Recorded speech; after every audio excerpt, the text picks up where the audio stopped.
E aí, gente boa! Boa noite, galerinha. Boa noite. A paz de Cristo para todos vocês. Que o Senhor possa estar abençoando a cada um que está aqui nessa noite, né? E eu tenho certeza que o Senhor vai falar poderosamente no coração de cada um que está aqui. Deixa eu desde já liberar aqui o meu link no Facebook para poder ficar disponibilizado lá também. Editar aqui a privacidade, pronto, né? Resolvido aqui o problema do Face. Né? Então, gente, hoje nós estamos começando a nossa primeira aula do Seminário do Reino, né? A nossa primeira aula aí do seminário, e eu quero dar boas-vindas a todos que estão participando. Esse seminário ele está sendo feito juntamente com o pastor Pedro, com o pastor Damásio, com o pastor Márcio, certo? Terão outras pessoas ministrando também. Então, eu acredito que o Senhor ele vai falar poderosamente aí conosco durante esses dias. Deus sempre tem alguma coisa a mais para poder acrescentar, para poder falar, né? Para poder estar nos auxiliando, né? nessa jornada que está começando hoje. 20º seminário, 20º seminário, você imagina, né? Desde 2020, né? Ministrando essa palavra assim de forma online, né? Porque de forma presencial a gente ministra há mais de 20 anos. Deixa eu ver quem está aqui na área, né? Para desejar uma boa noite aqui para o Douglas, o Fabrício, Vilma, Lúcia, Ederson, Miguel, Nilson, Gisete, Leandro, Emília, Bruna. Acho que Bruna já falei, né? Não, falei não. A Bruna, Josiane, Clécia, Fabrício, Pedro, Douglas, Gisele, sejam todos muito bem-vindos, tá? Para esse seminário. Tem irmãos que já estão participando aqui, que já fizeram outras vezes, né? Mas eu tenho certeza que outros irmãos estarão fazendo, né, o seminário pela primeira vez, tá? Então, vamos com paciência, vamos orando, porque eu sei que o Senhor ele tem muito a nos acrescentar durante esses dias, tá?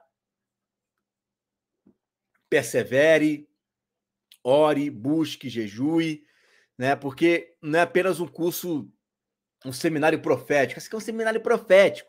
Não, não é apenas um seminário profético. Né? Esse seminário, ele visa aperfeiçoar o corpo de Cristo. Tá? É como a mensagem que eu trouxe ontem lá no meu canal. Né? Qual foi a mensagem que eu trouxe ontem? Né?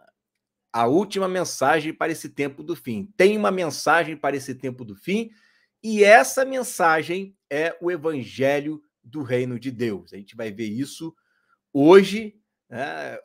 Vamos ler alguns textos aqui, e eu tenho certeza que o Senhor vai falar poderosamente no coração de cada um de vocês, tá? Então vamos lá, vamos estar orando, pedindo a Deus para que Ele venha a estar nos abençoando nessa noite, amém? Senhor, meu Deus e meu Pai, muito obrigado por esse momento, muito obrigado por essa oportunidade, agradeço a Ti, Senhor, por mais esse dia que o Senhor nos tem dado, por mais esse momento que o Senhor nos tem nos disponibilizado, que nesta noite, Pai, a Tua palavra, ela vá e produza resultados, Senhor, resultados pela qual ela foi enviada, resultados pela qual ela foi dirigida, Senhor. Não queremos que ninguém aqui saia com um entendimento faltoso, mas que nem seja ocioso no conhecimento, como diz Pedro, mas que eles possam sair daqui jubilosos, sabendo que receberam uma boa palavra, bem alimentados, Senhor. Em nome de Jesus, amém. Então, gente, o que acontece, tá? Essa palavra, esse evangelho, ele traz dentro do escopo dele uma certeza de um reino que está por vir. Os irmãos que acompanham o nosso canal, que nos conhece, que sabe, né, o que nós ensinamos aqui, nós ensinamos a vinda do reino de Deus. É o que nós pregamos, é o que nós falamos, é o que mexe, é o que arde em nossos corações. O que arde em nossos corações, no coração do pastor Pedro, né, Márcio, Damásio, do meu, o que arde em nossos corações é anunciar o reino de Deus. Uma vez conquistado, né, por essa palavra, nós não queremos nenhuma outra coisa em nossa vida senão o reino de Deus. Tá? Então, eu quero que você persevere, que você esteja atento a tudo que nós vamos falar, para que esta palavra ela venha encontrar uma terra boa no teu coração. Tá? Vão vir empecilhos, vão vir dúvidas, vai vir levante, claro, né? É normal quando a gente se propõe a estudar a palavra, mas esteja perseverante, tá bom?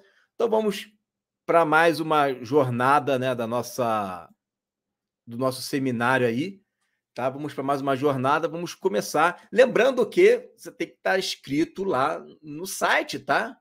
Tem que estar inscrito lá no site para você poder ter acesso aos artigos, aos slides, tá bom?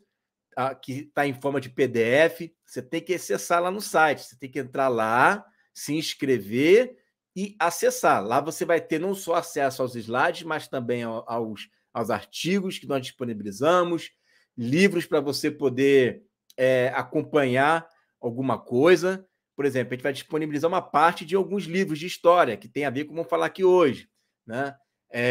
Vamos estar disponibilizando algum vídeo bônus, por exemplo, vai estar lá, certo? Prova, que a gente vai fazer um teste de conhecimento para ver se você conseguiu captar o que foi falado, vai estar lá. Então se inscreva no site, canal Venha Teu Reino, eu vou colocar aqui, né, para você estar se inscrevendo e ir acompanhando por ali, tá bom?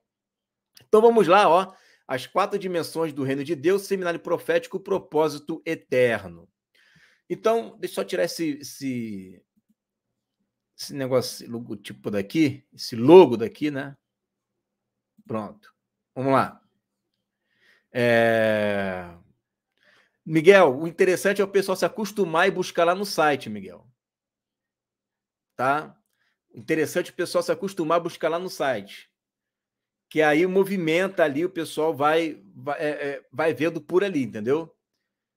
Por que é bom pegar lá no site? Porque você vai ser praticamente obrigado a fazer os testes que eu quero que você faça.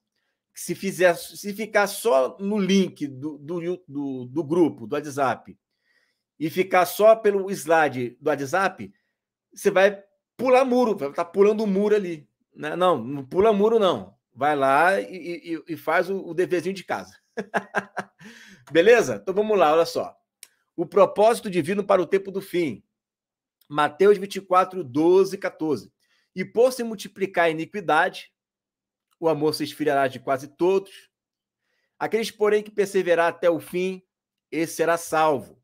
E será pregado este evangelho do reino por todo o mundo, para testemunho a todas as nações, então virá o fim. Preste atenção, tem muita coisa aqui nesse texto, né? E, inclusive, nos próximos slides, a gente vai falar sobre algo muito interessante. Uma das coisas que você vai observar, que vamos estar ensinando aqui no seminário, é justamente incentivar você a estudar sempre que possível, né, o que está ali em algumas palavras no grego. Por quê? Porque quando você lê o que está ali no grego, aquilo dali vem trazer mais luz ao entendimento. Tá? A gente vai fazer isso, a gente vai estar fazendo bastante isso no seminário. Então, se você tem alguma dúvida, né, como é que eu faço para saber? Você pode. Eu vou te mostrar daqui a pouquinho, vou falar sobre isso, tá? Tá no slide, tá, faz parte do currículo da aula de hoje. Então, olha só. E por se multiplicar a iniquidade, a palavra ali é anomia, certo? O que é a anomia? A é uma partícula, né, de negação, né? Anemia, né? Assexuado, a. Essa palavrinha a é não, é negação. Nomia vem de nomos, que é o quê? Mandamento, lei, né? Palavra de Deus. Então, por se multiplicar a não observância, ao não cumprimento da palavra de Deus, esses que não observam a palavra, o amor desses se esfria. O amor desses vai se congelando. Né? Mas é de todo mundo? Não. Porém, olha o que o texto diz: é de quase todos. Não é de todo mundo, mas é de quase todos. Quase todos quem? Olha o que diz o texto, ó. Por se multiplicar a anomia, o ágape se esfria. Certo? Agora, para quem Jesus está falando isso? Será para o ímpio? O ímpio amor ao Senhor, que esse amor aqui não é amor ao próximo, é amor a Deus, porque tem a ver com o mandamento. Anomia tem a ver com o mandamento. Então, esse amor aos mandamentos, amor à palavra, amor ao evangelho, amor ao que está escrito, isso vai se esfriando. Por causa do quê? Da não observância. Então, quando você vê pessoas assim, por exemplo, igual eu vi, gente falando, eu não vou estar podendo fazer o seminário porque eu me lembrei que eu tenho outros compromissos.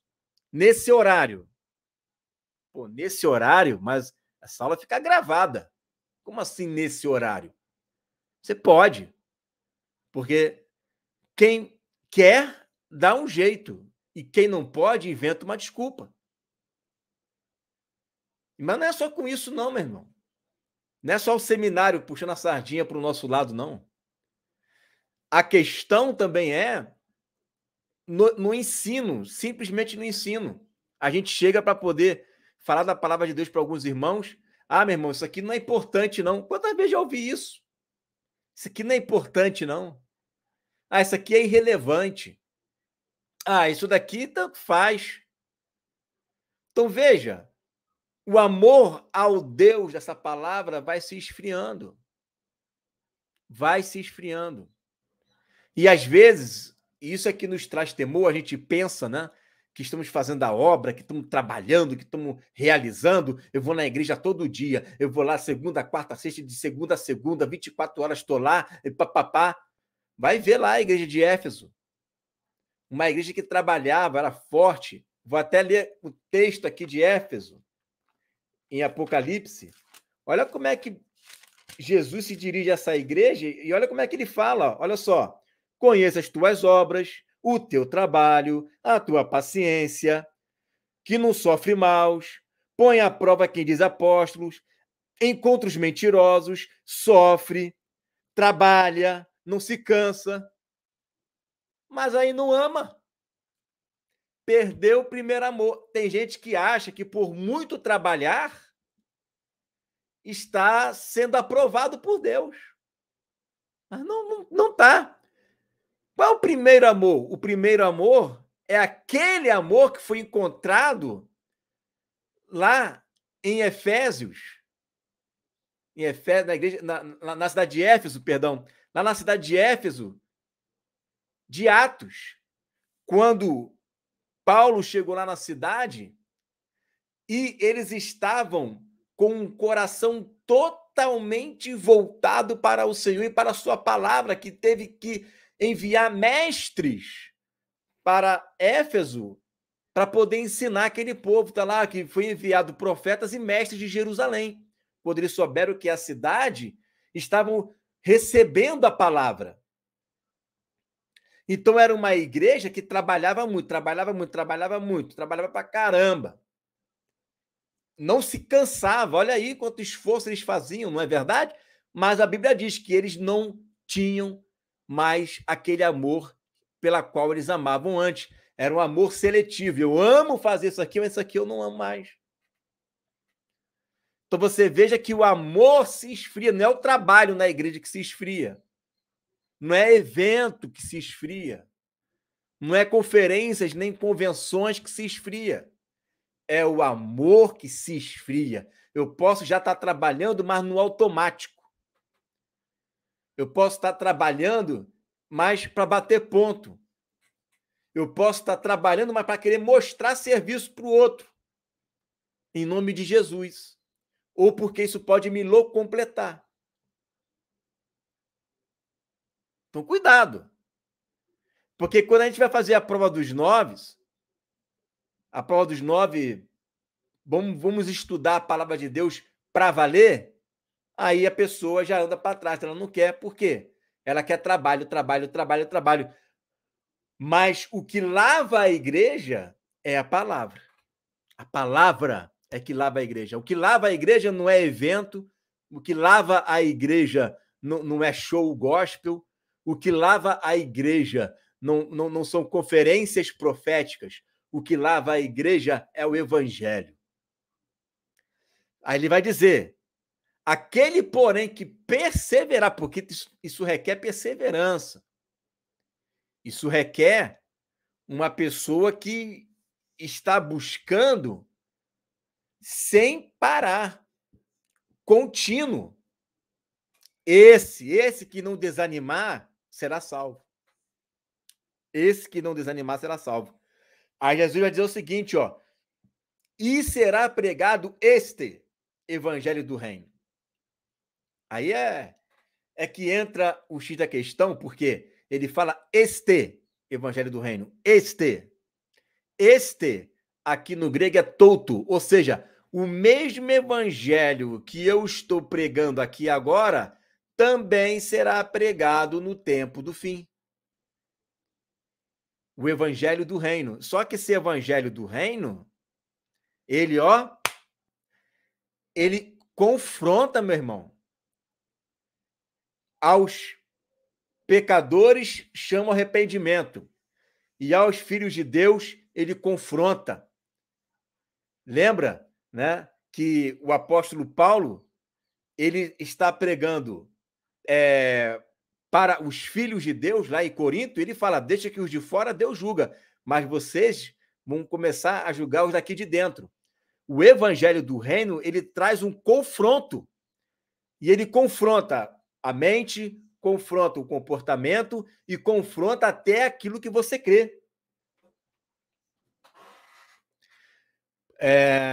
Aí diz assim, ó, e será pregado este evangelho do reino por todo o mundo. Este mesmo que Jesus pregou. O mesmo, é o mesmo. Não é o evangelho da visão da irmã Doquinha, do irmão Joãozinho, do irmão Beltrano, nem de Ciclano e nem de Fulano. É o evangelho que Jesus pregou. O mesmo. Para quê? Para testemunho a todas as nações, ou seja, as nações terão o testemunho de que esse evangelho foi pregado. Uma vez que agora existe esse testemunho de que esse evangelho foi pregado, agora sim é que virá o fim. Fim do quê? Fim do quê? Aí tem que ler lá em cima a pergunta que fizeram. Quando será o fim do mundo? O mundo ali é aion, né? no grego, aion, que tem cosmos e tem aion. Aion ali é era, o fim dessa era, o fim desse sistema, o fim deste mundo atual. A realidade da igreja antes do tempo do fim. Antes da vinda de Jesus virá a apostasia e o anticristo. Isso aí é uma das coisas que a gente tem ensinado com muita força, né, nos canais. Outros irmãos têm ensinado e a gente vai mostrar como que os primeiros cristãos eles entendiam acerca desse assunto. Então vamos ler aqui, ó. 2 Tessalonicenses 2:3. Ninguém de nenhum modo vos engane. Olha, ele não fala assim, ó, ninguém de nenhum modo traga uma outra visão teológica. Olha, ninguém de nenhum modo traga uma outra interpretação bíblica. Naquele tempo, no tempo dos apóstolos, ter uma visão diferente da que eles ensinavam escatologicamente era engano. Era engano. Ele não fala, olha, pode ser que alguém venha ensinar alguma coisa diferente, isso não importa. O que é importante é amar Jesus. O importante é pregar que Jesus salva. O importante é ensinar que Jesus Cristo é o Senhor. E Paulo está tratando aqui de escatologia. Ele está falando da vida de Jesus. O que para muitos hoje, isto é irrelevante. Outros dizem, quando Jesus voltar, a gente vai saber. Como assim? Paulo está dizendo que no tocante à vinda dele, existe uma verdade. Existe uma coerência ali. O problema é que quando a gente fala isso hoje, soa que nós somos arrogantes, né? Você é o dono da verdade? né? Sempre tem aqueles assim, né? Mas Paulo fala, tudo que você faz sem fé é pecado, né? Faz sem fé é pecado. Não posso dizer que creio, eu creio assim, né? Mas o que eu creio está passivo de ser errado. Como assim? Né? Então, olha só. 2 Tessalonicenses 2:3. Ninguém de nenhum modo vos engane. Ninguém de nenhum modo venha trazer algo diferente daquilo que eu estou ensinando. Quem está dizendo? Eu vou ensinar para vocês uma coisa e vocês guardem isso que eu vou ensinar. Guardem isso. Se vier alguma pessoa falando de diferente do que eu estou falando, é engano. É o que ele está dizendo. Ele vai dizer, olha, porque isto não acontecerá. Isto o quê? O que é isto que não acontecerá? Eu vou fazer questão de ler o contexto para a gente poder entender o que o apóstolo Paulo está falando aqui em 2 Tessalonicenses, capítulo 2, versículo 2 e 3. Ó. Ora, irmãos, rogo-vos pela vinda, olha aí, pela vinda de nosso Senhor Jesus Cristo e pela nossa reunião com ele. A vinda de Jesus e a reunião com ele é a mesma coisa. Né? A vinda dele, né? A vinda de Cristo remete a uma reunião com ele. Qual é a reunião com ele? Onde é que será o encontro com ele? Não é? Nos ares? Reunião. Aí ele diz, que não vos movais facilmente do vosso entendimento, nem vos perturbeis. Ou seja, não deixe que ninguém fique tentando mudar o que eu estou ensinando. Isso traz perturbação na mente. Eu conheço várias pessoas que, por causa de uma outra visão, outra, esse aqui, dali, esse aqui dali, ficaram com a mente perturbada. A Lelé da Cuca, tem gente até em ala psiquiatra. Por quê? Não tem um preparo espiritual para estar estudando coisas que está além da sua maturidade. Não, que não vos movais facilmente do vosso sentimento, nem vos perturbeis, quer por espírito,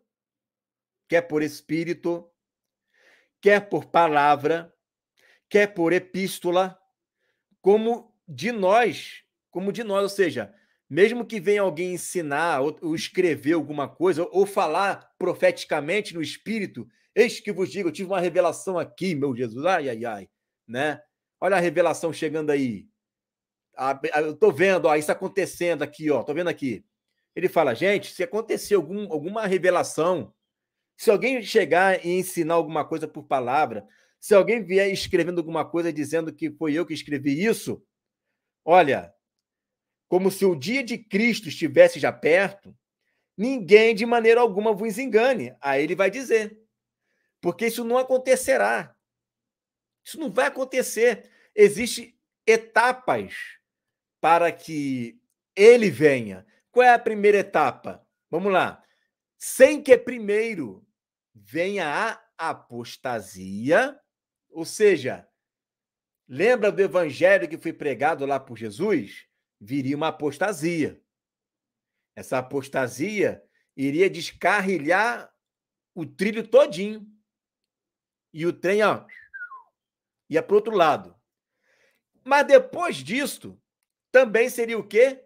Seja revelado o homem da iniquidade, o filho da perdição.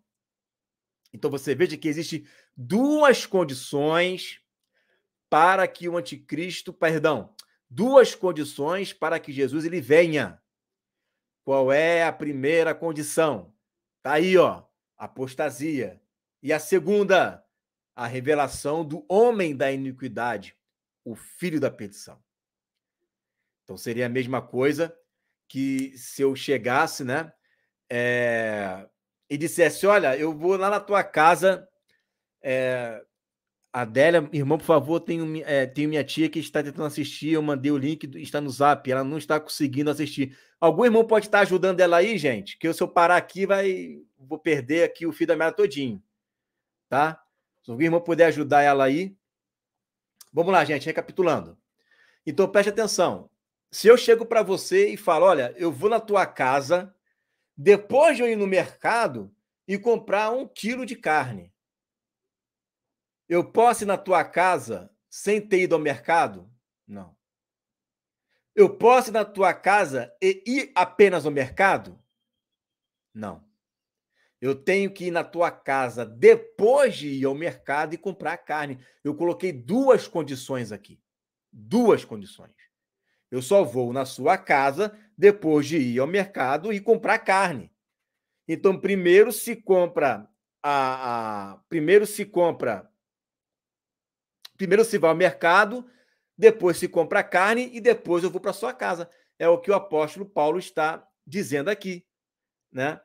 Deixa eu ver aqui, gente. Está embaçado, mas aí, melhor aí, ó. Tem que colocar aí no 1044p ou 720, tá bom? Vê aí. É que às vezes tem. Isso acontece no meu celular, tá? No meu celular, às vezes, ele dá uma. Sei lá, ele volta para o 144p, né? Aí você tem que ir lá e colocar manualmente. Beleza? Então vamos lá, recapitulando. Vocês entenderam a questão aqui? Conseguiram compreender? Então a questão é simples. O apóstolo Paulo falou que a volta de Jesus não acontecerá sem que primeiro venha a apostasia e seja, olha aí, ó, tá dando continuidade, olha o conjuntivo ali, ó, e seja, né? E seja revelado o homem da iniquidade. E seja revelado o homem da iniquidade. Então tem que o quê? Né? Ó, gente, aqui para mim tá bom, ó. Ó, aqui tá ao vivo aqui no meu celular, ó. Ó como é que tá aqui a imagem, ó. Aqui, para você vai estar embaçado porque é coisa de celular mesmo, né? Mas aqui para mim tá 100%, tá? Tá 100% aqui para mim. Vamos lá, vamos voltar aqui. Conseguiram compreender, né? Então, não tem como mudar a ordem das coisas. Tentar mudar a ordem das coisas é você querer desqualificar o que está escrito aqui. E aí a gente entra nessa questão aqui de Mateus 24:12. Né? Por se multiplicar o não amor à palavra, o amor se esfria. Claro que o amor vai se esfriar. A palavra de Deus vai se tornar relevante. A palavra de Deus não se torna mais uma verdade absoluta. A palavra de Deus passa a ser algo que para você, ó, se diz assim, se prega assim, se não prega assim, tanto faz. Tanto faz. É isso aqui que Jesus está falando. É isso aqui. Mas aquele que perseverar, por isso que ele fala, olha a perseverança, não deixe ninguém perturbar vocês. Seja por espírito, seja por palavra, seja por epístola, não deixe ninguém enganar vocês. Persevere. Persevere no que eu estou ensinando. Então, é uma coisa que não tem mistério nisso daqui. Jesus vai voltar depois da apostasia e seja revelado o homem da iniquidade, ponto final. Seguindo a linha da multiplicação da iniquidade, muitos apostatarão da fé. 1 Timóteo 4:1, olha só. Ora, o Espírito afirma expressamente que nos últimos tempos alguns apostatarão da fé, por obedecerem a espíritos enganadores e a ensinos de demônios. Claro, olha o que Paulo falou lá em 2 Tessalonicenses 2:2. Qualquer espírito, né? A pessoa está ali recebendo espírito. Já fez um vídeo uma vez sobre isso, né? De qual espírito você está recebendo essa palavra. Então, se você recebe uma palavra de um ensino cujo espírito é de um coração duro, com certeza a tendência é você se tornar uma pessoa com um coração de dura cerviz para acreditar na palavra de Deus. A consequência é essa. E o Espírito afirma expressamente, com emergência, com alerta, que nos últimos tempos, alguns, não são todos, porque a Bíblia te fala, né? O amor de quase todos, então de alguns, apostatarão da fé. O que é apostatar da fé? Olha aí, Paulo dizendo, virá apostasia. A igreja vai estar caminhando num pensamento, numa pegada, e de repente, apostatou da fé. tinha uma fé, mas agora não tem mais. E agora? Recebeu ensino de engano, porque o Paulo falou que se alguém falar diferente do que ele disse, é um ensino de engano, um espírito diferente da que ele disse que não era para receber. Você está vendo como é que isso é sério? Eu quero que você entenda, irmãos, que muitas das vezes a gente está no contexto, sabe? A igreja hoje ela está no contexto que palavras como rei, senhor, amo, né? Amo, meu mestre, isso tudo são jogos de palavra, joguinhos de palavra. Na época dos apóstolos e até no período medieval, antes da Revolução Francesa, liberdade, igualdade, fraternidade, direitos humanos, direitos iguais, antes de tudo isso, a palavra do rei tinha que ser cumprida afinco. A palavra do Senhor, ela tinha que ser obedecida de uma forma em que ou você obedece ou você morre. Então, os apóstolos, quando eles viam a palavra de Deus, viam assim as escrituras, né? Olhavam para ela, eles não relativizavam a palavra. Eles davam a vida pela palavra. Por quê? Porque eles se viam como servos do seu rei. Você já viu vários filmes medievais aonde você vê soldados que treinam para morrer pelo seu rei. Eles morrem pelo seu rei. Se tiver qualquer traidor ali no meio, eles vão e matam o traidor. Então a gente não tem, muitas das vezes, aquele sentimento pela qual foi escrito a Bíblia, né? Aquele sentimento de quando fala meu rei, senhor dos senhores, soberano. A gente fica relativizando essas coisas. Se está escrito, meu irmão, se submeta ao que está escrito. Para de relativizar. Para de querer dar murro em ponta de faca. Se submeta. Se submeta. Se eu estou vendo que é assim, por que eu vou ficar relutando? Sabe por quê? Porque Deus se torna apenas um objeto de culto, mas não é o teu rei de fato. Se é algo que você não entendeu, que ainda está encoberto, que ainda precisa esclarecimento de algumas coisas, até Paulo fala isso.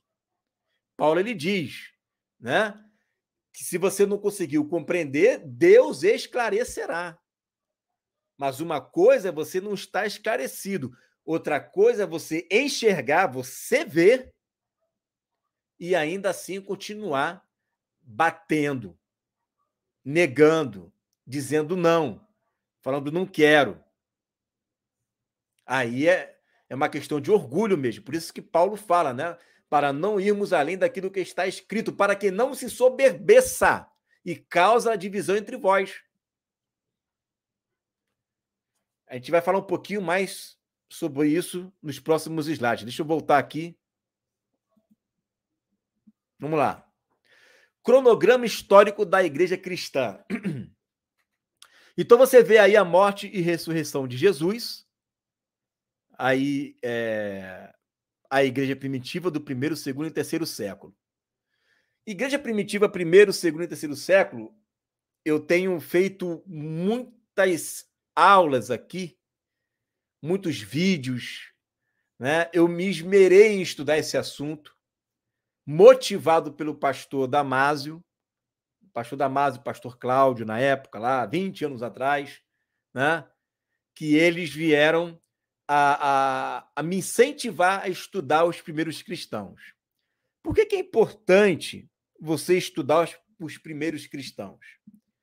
Porque você vai ver ali onde tudo começou. Você tem que ter as peças certas para você poder montar. Se você não tiver as peças certas, você vai ter um monte de coisas na tua mão, mas não vai saber o que fazer com elas. Você vai ter as armas, mas não vai saber usar essas armas. Então, preste atenção. Vou mostrar para você como é que você vai ler a igreja primitiva, os primeiros cristãos? Primeira coisa é o seguinte: nós temos documentos fartos. Fartos documentos, vou abrir aqui de novo aqui a tela. Nós temos fartos documentos que mostram sobre a igreja primitiva. A igreja, muita gente pensa que começou lá na Reforma. Eu fico vendo, né, lá no Facebook, então, né, as pessoas dando muita ênfase à reforma, sou reformista, sou da reforma, eu sou da reforma aqui, eu sou da reforma ali, porque eu fui moldado na reforma. Beleza, mas escuta um pouquinho que eu vou falar agora. A igreja não começou na reforma. A reforma foi um processo que desencadeou em bênção para alguns e maldição para outros. E eu vou explicar um pouquinho o que houve na reforma. Mas antes da reforma já havia igreja, a igreja não começou lá. E antes da igreja romana, antes dos imperadores, antes de toda aquela confusão que teve lá em Roma, a igreja existia. É só você ler lá em Atos, você sabia? Né? Você sabia que tem uma igreja que existia lá no primeiro século, que não começou agora, há 500 anos atrás? Então você tem essa galera toda ali, aonde você viu os apóstolos, e esses apóstolos, eles estão fazendo o que Jesus mandou fazer em Mateus capítulo 28. Ide e fazei discípulos. Esses camaradas começaram a fazer discípulos. Onde é que eu encontro esses discípulos? Como eu falei para você, existe fartos documentos que não são meus, são históricos. E, assim, eu me formei em História e me especializei, fiz pós-graduação pela Batista do Sul de História da Igreja e da Interpretação Bíblica. E, gente, o que não falta é documento, tá? Tem muito documento ali. E confiável. E eu tenho aqui em mãos, por exemplo, tá? Esses livros aqui, ó, vai ficar meio estranho para você porque tá com a tela verde, né? Aqui no meu fundo. Deixa eu abrir aqui, ó. Eu tenho aqui vários livros, tá? Por exemplo, esse aqui, né? Contra as heresias, de Irineu de Leão, Justino de Roma. Tenho aqui Clemente Romano, Inácio de Antioquia, Policarpo de Esmina, Didaquê, Pápias, Carta de Barnabé. O que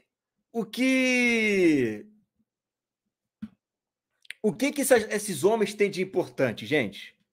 Tá aqui os documentos todinho aqui, ó, cartas que eles escreveram e fora outros livros, né, que nós temos acesso que falam sobre eles, inclusive editoras cristãs olham esses homens como grandes homens de Deus e que têm uma importância no corpo de Cristo. Muito bem. Então, se os próprios cristãos veem Irineu de Leão, Policarpo, Inácio, como homens de Deus que entregaram a sua vida, Justino de Roma, e que eles são de total importância, então eu fui ler eles. Eu fui ler o que dizem esses primeiros cristãos. E, gente, me perdoe, mas o que eles ensinam está diferente de tudo que a gente está ensinando hoje. Não vou dizer que é tudo, né? Até uma hipérbole isso aqui. Mas uma boa parte. Uma boa parte. Então, o que houve? Houve o que Jesus falou. Que a almoço esfriaria. Houve o que Paulo falou. Que a apostasia iria vir. Mas Jesus disse que este evangelho, ou seja, o evangelho que ele pregou, seria pregado lá no final. A gente ia dar um salto no tempo e lá no final esse evangelho voltaria a ser pregado de novo. Agora, se é o mesmo evangelho que voltaria a ser pregado de novo lá no final, no mínimo, eu tenho que ouvir alguém falar sobre esse evangelho. Eu tenho que ouvir. E aí, quando a gente começa a estudar a fé dos primeiros cristãos, eu falo primeiros cristãos, é do primeiro, segundo e terceiro século, a gente começa a identificar uma voz uníssona, uma única voz. Tem uma diferençazinha aqui e ali de alguma coisa, mas isso aí é pífio em relação à unidade de fé que eles viviam. Então, o que aconteceu? O que mudou nessa história? Aonde começou? O que aconteceu na história, então, para que, se a igreja estava lá caminhando, porque, gente, é impossível, logo na primeira leva de discípulos, o trem descarrilhar. Não dá. Porque os discípulos ainda estavam vivos. Quando Policarpo estava sendo discipulado por João, estava sendo discipulado por alguém que estava vivo. E Policarpo foi quem discipulou Irineu de Leão. Irineu de Leão é esse camarada aqui que escreveu esse livro aqui, né, contra as heresias. 5 capítulos, 5 livros aqui. 5 livros. E eu vejo que a igreja não é dada a estudar esses camaradas. Eu sei que existem outros, né? Outros pais da igreja, do mesmo século. Mas esses aqui são os principais que nós conhecemos, né? Mas o que aconteceu, então? Vai lá, desenrola aí para a gente dar continuidade, Igor. Vai falando aí para mim, para eu poder entender o que de fato aconteceu na história, para que a gente possa pegar a raiz de tudo, não é verdade? É importante você ir na raiz, você ir lá na raiz para saber o que aconteceu. Então vamos lá na raiz, olha só. Você sabe, está lá na Bíblia isso aí, está lá em Atos, que a igreja ela foi chamada pela primeira vez de cristão em Antioquia. Então Antioquia foi uma cidade aonde desceram muitos mestres, foram feitos ali, foi feita ali tipo uma escola, né, de profetas naquele local. Essa escola de Antioquia é uma escola que tinha referência apostólica, apóstolos vivos, certo? O evangelho foi andando, o evangelho foi caminhando, o evangelho foi sendo pregado, né, conforme os apóstolos e os seus discípulos iam pela Ásia. E ela acaba chegando numa cidade chamada Alexandria. Alexandria fica no Egito. E o que predomina ali em Alexandria? É a chamada Escola Alexandrina, a Escola de Alexandria. E essa Escola de Alexandria, e conhecida por uma cidade que tinha muita filosofia grega, egípcia, por conta também do helenismo. Não à toa, a Biblioteca de Alexandria estava ali. Só que ali havia muitos judeus da diáspora. Esses judeus da diáspora se instalaram ali. E no meio desses judeus da diáspora, que acabaram ficando nessa escola de Alexandria, também que havia ali judaica, esses judeus tinham uma visão messiânica, uma visão escatológica alegórica. Uma visão escatológica alegórica. O que é alegoria? Alegoria é simbolizar. É simbolizar as coisas. Você tem aqui uma profecia, por exemplo, né? Diz a profecia que Jesus ele viria montado no jumento. O camarada chega lá e fala: não, esse montado aqui no jumento é que ele vai vir humilde, né? Que ele vai vir manso, não é que vai vir montado no jumento. Isso aqui é uma linguagem alegórica. Entende? É assim. Pega os textos que está na cara que é literal e vai lá e faz um remendo, né? Um puxadinho aqui, outro puxadinho ali, e tenta fazer uma interpretação simbólica do negócio. Então você agora tem a escola de Antioquia e a escola de Alexandria, que tem judeus convertidos, mas que existe neles esse afã de querer simbolizar os textos. Por quê? Porque é uma escola filosófica. Uma escola cheia de filosofia. E aí, mais na frente, o que acontece? Vai se passando o tempo, essas duas escolas estão em embate sempre. Tem um homem no século V chamado Agostinho de Hipona. Agostinho de Hipona, ele antes cria nos textos escatológicos de forma literal. Isso está lá no seu livro Cidade de Deus. E aí depois ele muda de ideia depois que ele encontra Cirilo de Alexandria. Ele encontra Cirilo de Alexandria, que discipula ele, e são dois filósofos ali dialogando. Olha que maravilha. Dois filósofos. O texto diz claramente uma coisa, não, mas vamos filosofar aqui, né? A Bíblia fala que a criança colocará a mão, né, no buraco da áspide e ela não morderá a criança. Vamos filosofar. Criança deve ser uma pessoa que tem no seu coração um coração puro. E ele entrará em situações na vida em que vai cair em tribulações, no escuro, na negridão.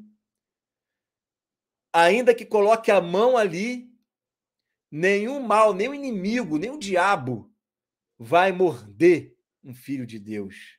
Olha que filosofia. Isso é filosofar. Isso é filosofar. O texto está falando de um momento, e ela é rica em detalhes, mas aí eu venho, puf, e procuro trazer um sentido alegórico para aquilo ali. Agostinho gostou da ideia. Falou assim, nossa, que bacana. Nunca tinha pensado nessa alegoria. E aí ele começa a trazer toda uma interpretação escatológica, alegórica, como que se tudo já estivesse acontecendo. Gente, se tudo já está acontecendo, qual a motivação que eu vou ter para ficar estudando escatologia? Qual é a motivação que eu vou ter para estudar os profetas? Se tudo está acontecendo agora, se o que falta só para acabar é Jesus voltar, mas aí quando Jesus volta, eu não sei nem o que vai fazer, eu quero estar com Jesus. Claro, por quê? Matou a escatologia. Matou. Não tem mais história da escatologia. História não, história é passado, né? Não tem mais o que falar da escatologia. O que eu vou falar de escatologia? Não tenho o que falar. Tudo agora é de hoje. Tudo agora, né, está acontecendo. Tudo agora a escatologia é hoje. O futuro é hoje. Só resta o quê? Só resta a ressurreição e o juiz eterno e morar para sempre com Jesus. Acabou. Pronto. Eu acho que eu vou ficar, né, perdendo tempo estudando escatologia se não tem o que estudar. Já está tudo ali, ó. Já está tudo ali. Muito bem. E aí, Agostinho, ele se torna o grande precursor dessa mensagem e ele passa a ensinar isso na Igreja Católica, que abraça essa visão, né? Mas é só a Igreja Católica que abraça a visão? Não é só.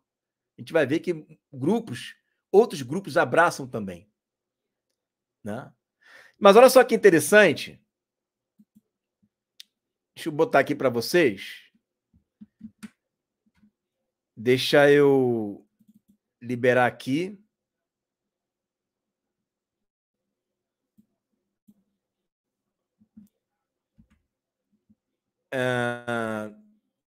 Deixa eu aumentar aqui dar uma aumentada aqui, peraí. Então eu vou ler aqui com você rapidinho, tá? Vai gastar aqui coisa de 6 minutos, mais ou menos, 7 minutos, mas é importante você ver, olha só. Aqui, esse daí eu tô tirando desse livro aqui, tá? Da Editora Vida, hein? de Dwight Pentecost, tá bom? Escatologia, Manual de Escatologia, certo? Tirei daqui da Editora Vida, tá bom? Daqui que eu estou tirando. Aquilo que toda a Escritura almeja e para que toda a história aponta é a segunda vida do Senhor Jesus Cristo a esse mundo. Nesse momento serão cumpridos os propósitos de Deus pelos quais seu Filho veio ao mundo. A redenção terá sido realizada e a soberania terá sido manifesta na terra. Vamos lá, vamos adiantar isso aqui, ó. Quiliasmo. O que é quiliasmo? Quiliasmo é que leu, né? Que vem mil anos, tá? Assim chamada a partir do termo grego, kilioi, com o significado de mil, refere-se em sentido geral à doutrina da era milenar e do reino que ainda há de ser, e como citado na Enciclopédia Britânica, tá? É a crença de que Cristo retornará para reinar por 1000 anos. A característica dessa doutrina é que ele retornará antes dos 1000 anos e, consequentemente, caracterizará esses anos por sua presença e pelo exercício de sua justa autoridade. Muito bem. Está dando mais base ali. E agora ele vai entrar no seguinte, olha só. A opinião não literal nega que haverá um retorno literal, corporal e pessoal de Cristo à Terra. Walworth resume essa posição. Uma opinião moderna comum sobre o retorno do Senhor é chamada posição espiritual, que identifica o retorno de Cristo como um perpétuo progresso de Cristo na Igreja, incluindo muitos acontecimentos específicos. William Nathan Clark, por exemplo, defendia que as promessas da segunda vida são cumpridas pela sua presença espiritual com seu povo. Tá vendo aí? Qual é o interesse que eu vou ter em querer ficar estudando escatologia se tudo está acontecendo agora? Não tem por que eu vou querer ficar estudando coisas do fim do tempo, né? Para que isso? Né? Não tem porquê. Afinal de contas, né? Os textos que é para eu estudar já estão sendo trazidos para a realidade de hoje. Então vamos lá. Essa é a ideia, né, central do amilenismo, né, chamado de amilenismo, a negação, né, tem os milenaristas e os amilenistas, certo? Então veja só, deixa eu pegar aqui doutrina do segundo dia da igreja primitiva. Muito bem, vamos lá. Concorda-se em geral que a igreja dos séculos que imediatamente se seguiram ao período apostólico tinha uma opinião pré-milenarista a respeito do retorno de Cristo. Alice, a milenarista, diz, olha só, isso aqui é um amilenista dizendo, a milenista dizendo, certo? Vamos lá. Cria-se amplamente, é um amilenista, hein? Cria-se amplamente no pré-milenarismo, na igreja primitiva, embora não se possa dizer com certeza com que amplitude. Bom, se ele lesse os livros, né, ele iria dizer plenamente quem que é, tá? Que cria sim e era amplamente. Mas o realce que muitos de seus defensores davam às recompensas terrenas e aos prazeres carnais provocou grande oposição. Qual o prazer carnal? É porque, por exemplo, Jesus fala assim, né? Eu não comerei do fruto dessa vide até que venha o reino. Ou seja, então depois que vier o reino, eu vou beber, comer não, beber, né? Beber do fruto da vide. O que ele está falando? Da ceia. Como esses filósofos desprezavam a questão carnal, isso já tem um pouquinho até do gnosticismo. O que eles diziam? Né? Não, o reino milenar não pode ser literal, porque você vai ter ali comida, bebida, isso é carnalidade. Bom, se é carnalidade, né? Então alguma coisa está errada, porque bodas do cordeiro tem festa, tem ceia. Né? Então, veja só. Mas o realce que muitos de seus defensores davam às recompensas terrenas e aos prazeres carnais provocou grande oposição. E ele foi quase completamente substituído pela posição espiritual de Agostinho. Reapareceu sob formas extravagantes por ocasião da reforma, notadamente entre os anabatistas. Era um grupo de pessoas que acreditavam num reino milenar literal. Então você veja que isso foi pregado afinco pela igreja primitiva. A igreja primitiva cria no reino literal, cria sim, dessa forma, tá? E uma escola, ela não cria dessa forma. E essa escola que não é uma escola que era literária, onde você via os discípulos dos apóstolos pregando aquilo com força, a respeito do reino milenar. Essa escola é a que prevalece. Por quê? Porque é a que conquista o coração de Agostinho. E ele está com a faca e o queijo na mão. Ele tem ali o poder de mudar a visão. E acaba mudando. E existem alguns anabatistas ali que se levantavam contra isso daí. Vamos lá. Então, a doutrina do milênio, ou o reino dos santos, na Terra por 1000 anos, é agora rejeitada por todos os católicos romanos e pela maioria dos protestantes. Mesmo assim, foi considerada pelos melhores cristãos por 250 anos, uma tradição apostólica, e como tal é representada por muitos pais do segundo e do terceiro século, que falam dela como a tradição do nosso Senhor e seus apóstolos, de todos os antigos que viveram antes deles, que nos contam as próprias palavras nas quais lhe foi entregue, as escrituras, que eram assim interpretadas então. Então, o que ele está querendo dizer? Que os discípulos dos apóstolos registraram em documentos a fé deles. E eles registraram a tradição que eles receberam dos apóstolos. Eles registraram. Então, por exemplo, Irineu de Leão, que foi discípulo de Policarpo. Policarpo foi discípulo de João. Ele cria no reino milenar literal. Justino Marte ria no reino milenar literal. Outros irmãos criam também. Então, você vai ver quem é que ensinava um reino milenar literal. Vamos ver aqui, ó. Ela foi recebida não apenas nas partes orientais da igreja, por Pápias, na Frígia, Justino, na Palestina, Irineu, na Gália, Nepo, no Egito, Apolinário, Metódio, no oeste, no sul, Cipriano, Vitorino, Tertuliano, Lactâncio, Severo, e pelo Conselho de Nicéia. O fato de tais concessões serem feitas por oponentes do pré-milenarismo deve-se apenas ao fato de que a história relata que essa foi a crença universal da Igreja por 250 anos após a morte de Cristo. Certo? Então, se alguém chega para você e fala assim, não, isso dizer que o reino milenar é uma heresia, uma pessoa que desconhece os principais bispos da Igreja dos 3 primeiros séculos. Ela desconhece, ela está repetindo ali, né, alguma fala de alguém, mas não é isso que eu leio nesses livros. Então, quando a gente está ensinando alguma coisa aqui, ela tem eco lá atrás. Ela tem eco lá nos primeiros cristãos.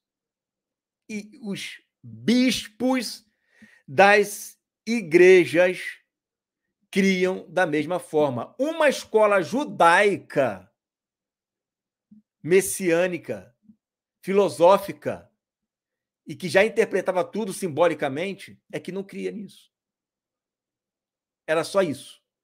Mas as igrejas dos gentios e até alguns judeus que não eram de Alexandria, eles criam na literalidade do reino milenar. Quando você vê o reino milenar sendo ensinado com literalidade, aí te faz querer entender alguns textos que antes estavam sepultados por causa dessa doutrina.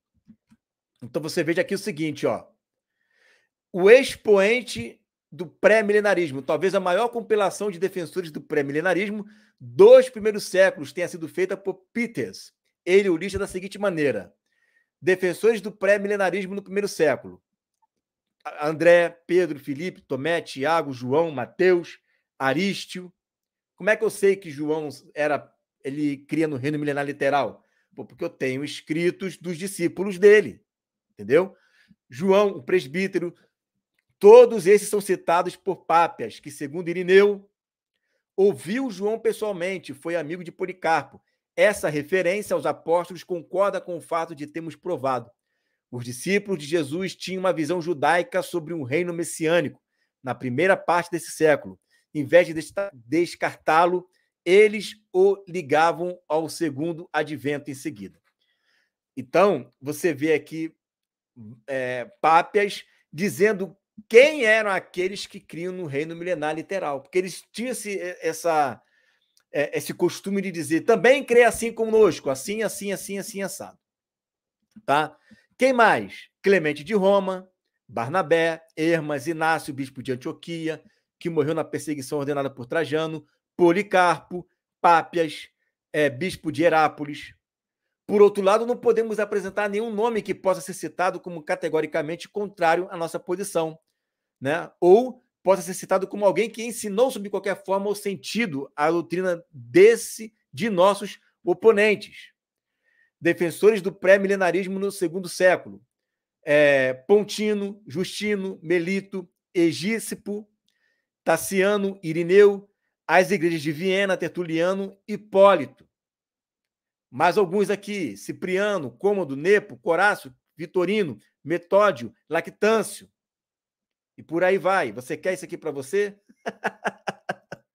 Eu vou deixar lá no site, tá? Esse documento para você poder baixar e estudar. Então, durante os 250 anos da igreja, você não vê, né, ninguém falando sobre uma interpretação alegórica, você não vê. Isso é mais na frente, que acontece lá depois de 250 anos por aí. Beleza? Vamos continuar aqui então, né? Aí você vê Imperador Constantino, né, primeiro concílio ecumênico em Niceia, 325 depois de Cristo. Depois o imperador Teodósio, primeiro édito de Tessalônica, porque o Constantino, o que ele faz? Ele para de perseguir os cristãos. Mas o que Teodósio faz? Ele vincula a fé ao Estado, certo? E aí você vê no século XVI a Igreja da Reforma, né? A Igreja de Roma. A Igreja da Reforma que sai de Roma, tá? É a Igreja Protestante. E o que acontece com essa Igreja Protestante? Muitos delas continuavam crendo ainda no reino milenar simbólico. Então, a perseguição da igreja foi até a era constantiniana. Ali, que eu acabei de falar, que o que Constantino fez foi parar de perseguir a igreja. E depois, né, é que teve com Teodósio a fusão igreja-estado. Muito bem. E o que acontece? Aí essa é uma outra questão, né? Nós percebemos, e eu vou passar bem rápido aqui para a gente não se deter aqui, senão vai ficar muita informação, tá? Que houve mudanças da interpretação ali, interpretação não, na tradução da Bíblia, tá? Muitas traduções, né, vieram, e isso às vezes acaba ofuscando a revelação, tá? Acaba ofuscando a revelação. A gente vai, nesse seminário, fazer um apanhado de alguns versículos, né? Que a gente precisa estudar o original dele, tipo o que nós fizemos no primeiro slide, tá? Então, eu vou indicar vocês a fazer o seguinte, ó, depois você pesquisa aí o My Bible, tá? Ele é um aplicativo gratuito, você pode baixar, e nele vem com as letrinhas ali no original. Original, a gente fala original, né? Mas as cópias mais antigas, melhor dizendo assim, tá? Por quê? Porque você vai precisar.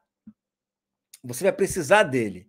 Quando a gente falar alguma coisa aqui, né? Você precisa dar uma clicadinha ali para ver se realmente é assim. Porque isso amplia o que nós estamos falando. Você pode baixar tanto no seu celular, esse aplicativo aí gratuito, não paga nada, como o Oliver Free. Esse Oliver Free, ele também é gratuito, porém, se você quiser ter o dicionário, tem que pagar ali um valor.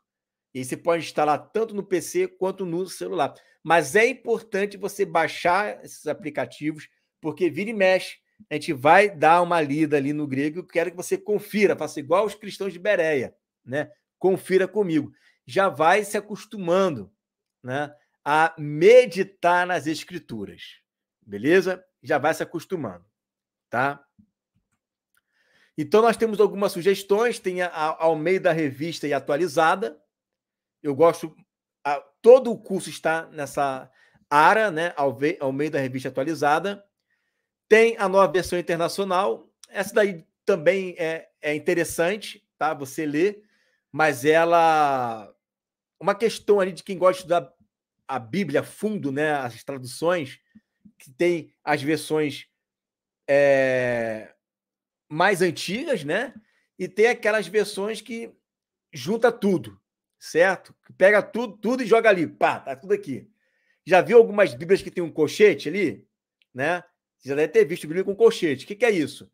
Aí quando você vai ler lá no texto de rodapé, tá dizendo assim: não consta nos manuscritos mais antigos da Bíblia.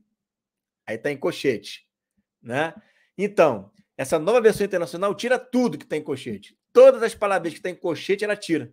É isso, tá? E a Bíblia King James também, ela é uma versão muito boa, você pode estar adquirindo, certo?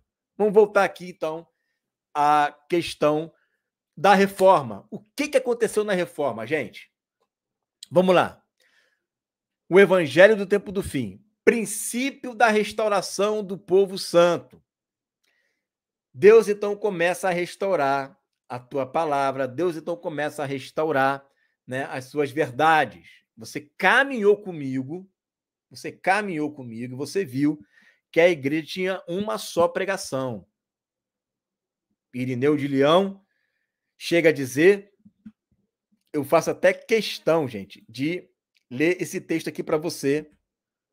Eu vou abrir aqui esse texto só para ler com você o que ele fala, tá? Irineu de Leão, ele vai dizer o seguinte sobre esse período da igreja primitiva, porque tem gente, né, que acha que a igreja começa na reforma. A igreja começa na reforma, está ali na reforma. Não é assim.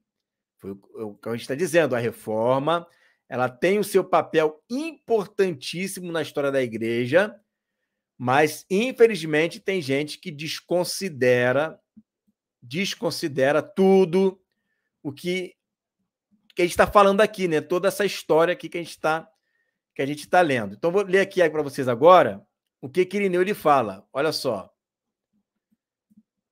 Vou compartilhar aqui com vocês, ó.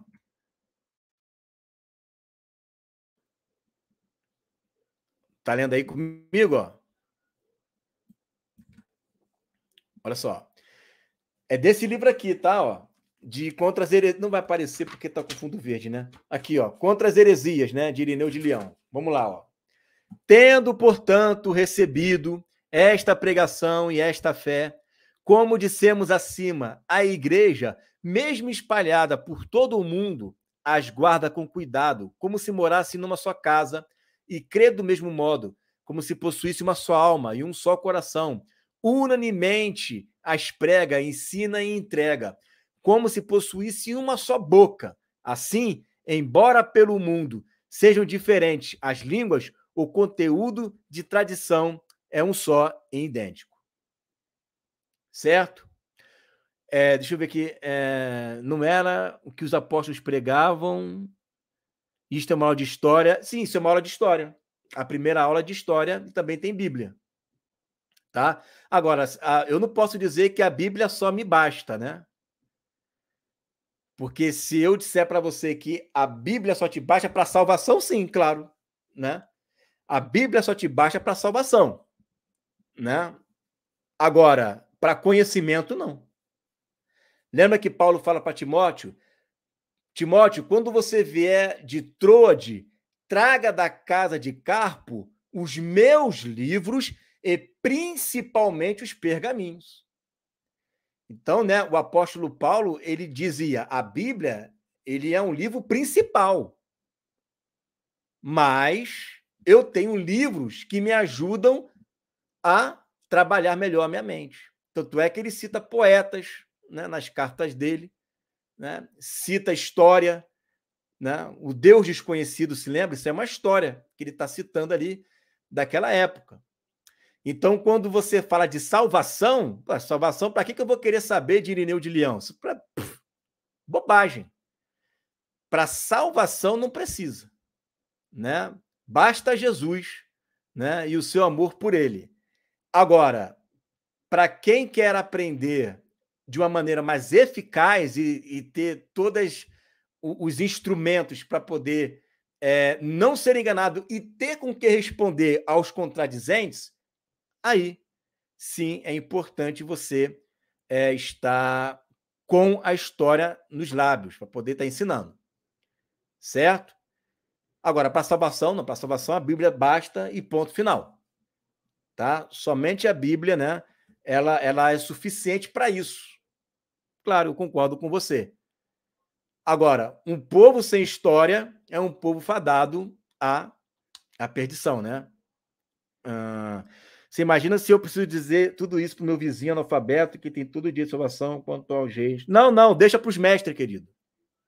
Quem tem um dom de mestre, ele vai saber fazer isso com excelência. Fica tranquilo. Se você não tem esse dom, você não precisa falar só de Jesus. Deus colocou dom para cada um. Ó, evangelista, vai lá e fala de Jesus. O mestre, ele vai lá e ensina com esmero, com dedicação, com cuidado. Entendeu? Não se preocupa com isso, não. Foca no dom que Deus te deu. Tá? Ninguém vai brigar por causa disso aqui. Tem gente que é assim, né? O cara que é evangelista, ele acha que o mestre não sai para nada, que o mestre, né? Ele não precisa estar ali para poder ensinar as coisas. Basta eu falar de Jesus. Aí o mestre não, o mestre vai dizer, não, cara, você tem que ter o evangelismo ali para poder ganhar Jesus, mas você também tem que ensinar a palavra, não sei o que e tal, né? E fica os dois embates ali. Não tem que ter embate nenhum, cara. O corpo de Cristo, ele tem mestres e ele tem evangelistas. O que é evangelista vai falar de Jesus. E o que é mestre, ele vai ensinar com tudo que ele tem. Com tudo que ele tem. É isso. Né? Ah, mas eu não sei ensinar. Não precisa ensinar. Né? Deixa que os mestres, que Deus depositou o dom para eles, eles ensinam. Né? Agora, se a pessoa ela não tem essa aptidão para ensinar, ela não sabe falar, né? Não precisa se preocupar com isso. Deus levanta homens que têm esse dom para poder fazer isso. Ah, eu só sei falar de Jesus. Irmão, faça com excelência tudo aquilo que Deus colocou para você. Né? Não é isso que a Bíblia fala? Que uns têm um dom para isso, outros têm um dom para aquilo, outros têm um dom para aquilo outro. Agora, o que não pode fazer é desmerecer o dom do outro. Ah, mas eu não gosto de história. Amém. Mas existem milhões de pessoas que gostam. Não é porque, às vezes, o irmão não gosta que ele é obrigado a não gostar porque você não gosta. Isso aí se chama egocentrismo. Né? É o mundo girando, né? em cima daquilo que eu penso. Né? Então, se para mim isso não está certo, para o outro não está. Não, de repente não, para o outro está. Tem assuntos na Bíblia que eu também, às vezes, não gosto de esmerar tanto. Mas outros gostam. Né? Amém? Isso aí é com eles. Deixa o irmãozinho lá estudar, coitado. Né? Deixa o irmãozinho lá estudar. Tem gente que, eu conheço um pastor que o negócio dele é estudar só sobre o Espírito Santo. Ele faz livros sobre o Espírito Santo. A vida dele é voltada só para estudar sobre o Espírito Santo. Eu vou criticar o cara? Vou falar, só fica estudando Espírito Santo? Só tem isso na Bíblia? Deixa o irmão lá. Com certeza existe um grupo de pessoas que estão querendo se aprofundar só nesse assunto. Mas não, eu tenho que vir aqui e sacanear o cara, falar mal dele, dizer que isso só me basta. Não. Cada um no seu quadrado. A uns Deus deu para pastores, mestres, evangelistas, apóstolos, profetas, e temos que respeitar isso daí. Temos que respeitar. Tá? Agora, essa primeira aula de fato, sim, é de história. Ela é. Né? Essa aula é de história. Essa aula é. Né? As outras 12 é só Bíblia. Mas essa aula é de história. E história é bem-vindo, depende de quem ensina. Tinha professor, né, que me ensinava a história e chegava a dormir. Mas tinha professor que ensinava a história junto com um assunto interessante, aí me despertava. Né? E estudar a história com a Bíblia não tem nada melhor, porque você está estudando a história e você está vendo as profecias se cumprindo. Eu duvido você ler o livro de Daniel e não estudar a história. duvido, eu dou minha cara a tapa. O camarada estudar o livro de Daniel, ler lá as 3 costelas do urso, vai ler lá as cabeças lá. Duvido estudar o livro de Daniel sem estudar história. Não vai dar certo. Só se for estudar, né, a fidelidade de Daniel para com Deus, né?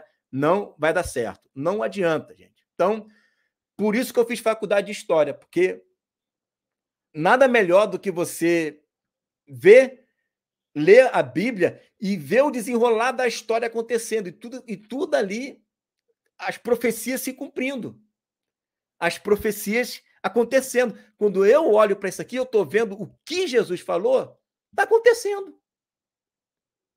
Eu vejo na história e vejo, eu estou vendo claramente ali as profecias se cumprindo. Eu vejo na reforma as profecias se cumprindo. O que Jesus falou e o que a gente vai entrar agora, né? Então, é isso, né? Dizer que a Bíblia somente te baixa para salvação, sim, eu não discuto. Isso daí eu concordo 110%. Agora, se você for querer estudar a Bíblia, por exemplo, né? Apocalipse, né? Estudar Atos, estudar Daniel sem história, não vai entender nada. Não vai entender nada. Porque você vai ter que estudar o livro de Macabeus, você vai ter que estudar algumas coisas ali voltadas, né, para os imperadores que perseguiram a igreja. É bem fácil refutar isso daí. Vamos voltar aqui. Né? Olha só, princípios da restauração do povo santo. Né? Salvação pela fé. A salvação pela fé, né, ela é o começo de uma restauração. E este é o problema da igreja. Porque o que acontece? Deus começa a restaurar, eu mostrei a linha do tempo aqui para você, né? Que a igreja vinha em uma pegada única, uma passada só, marchando numa coisa só, né? E aí tem um período em que a igreja ela começa a receber doutrinas estranhas, e aí Deus começa a trazer de volta aquilo que era para ser lá no primeiro século, tá? Então, na reforma, Deus começa a levantar pessoas, e não foi só Lutero, teve outras pessoas que Deus levantou. Lutero foi o estopim, mas já havia outros, né? Ali só aguardando os acontecimentos, e Lutero vai e traz a salvação pela fé. E aí, mais na frente, vem os avivalistas, e eles começam a pregar o arrependimento. Eu tenho aqui slide, aqui, olha só. Salvação pela fé, 1517, com Martim Lutero. Isso você vê já no século XVI. No século XVIII, você vê a igreja pregando o arrependimento. Você percebe que Deus ele está trabalhando com a igreja, ele não está trabalhando com denominação. Deus está trabalhando com o corpo. Deus está trabalhando com a igreja por completo. Deus não está montando uma denominação da igreja do século XVI. Né? Deus não está fazendo isso. Eu vou aqui, né, agora, na minha igreja, eu vou montar a denominação luterana. Eu estou falando isso agora como historiador, tá? Eu vou montar aqui uma igreja calvinista. Aí tá lá. Aí Deus começa a trazer para frente. Não, agora eu vou montar aqui uma igreja wesleyana. Deus não está montando ali denominações. Deus está levantando homens para restaurar a igreja que por milênios, por mais de um milênio, ficou presa àquilo que foi perdido lá depois do terceiro século. O grande problema é que quando Deus começa a restaurar, veja aí a diferença, né? Tem o quê? Tem 2 séculos, 3 séculos de diferença ali. a memória do povo acaba se esquecendo, não é verdade? E eles acabam se acostumando com aquilo dali. Eles acabam se acostumando com aquela vida luterana, com aquela vida, né, calvinista, com aquela vida batista, né? E vem trazendo essas tradições, né? E não são todos, pelo amor de Deus, não são todos, mas muitos são idólatras da reforma. Muitos são idólatras da reforma. O negócio dele é do século XVI para frente. Esquece tudo que aconteceu atrás. Graças a Deus não são todos. Conheço muitos irmãos que não são assim. Mas tem gente que é assim. Ele fala nem eu sou cristão, ele fala eu sou reformista. Eu sou da reforma.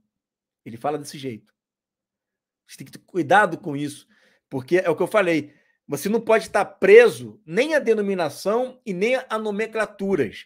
Você tem que estar preso à palavra. Você tem que estar preso à verdade da palavra. Porque se em algum momento a palavra te confrontar e você estiver preso a alguma nomenclatura e você amar mais a nomenclatura do que a palavra, aí é o amor que está se esfriando.